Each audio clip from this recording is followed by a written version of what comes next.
भारत में लोकसभा चुनाव के लिए वोट डाले जा रहे हैं। भारत के इस चुनाव पर सिर्फ देश की ही नहीं बल्कि दुनिया की नजरें टिकी हैं। इस फहरिस्त में चीन भी है। प्रधानमंत्री नरेंद्र मोदी की कितनी सीटें आएंगी, ये अब चीन के राष्ट्रपति शी जिनपिंग बताएंगे।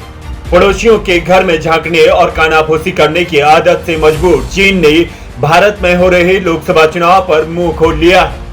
मोदी समेत बीजेपी का हर एक नेता कह रहा है अब की बार 400 पार, और मोदी के बाद बीजेपी के सबसे बड़े नेता अमित शाह तो यह तक कह चुके हैं कि बहुमत का आंकड़ा पार कर चुके हैं। 4 चरण में जो चुनाव हुआ उसमें बहुमत का आंकड़ा पार कर लिया है और अगले 3 चरण में 400 पार करना होगा।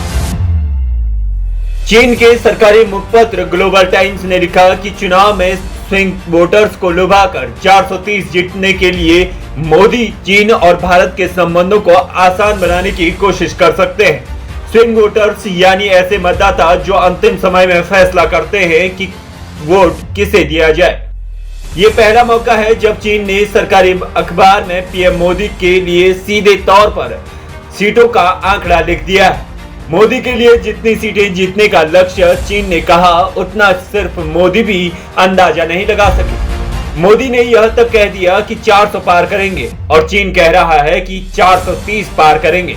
कहीं ऐसा ना हो कि चीन को लग रहा है कि मोदी इस बार 430 पार करने वाले हैं। विपक्ष कह रहा है कि पीएम मोदी 200 से 230 सीटें जीतेंगे, वहीं खुद मोदी कह रहे हैं कि 400 सीटें जीतेंगे और चीन को शायद लग रहा है कि मोदी 430 पार करेंगे।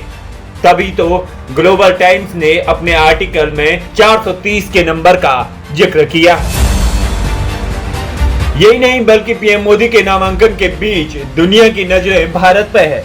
वहीं अमेरिका, पाकिस्तान से लेकर बलूचिस्तान और कश्मीर का अभिन्न अंग कहे जाने वाले पीओके ने हलचल मच गई है कि इस बार पीएम मोदी 400 पार करने वाले हैं, जिससे वे कई अहम फैसले ले सकेंगे।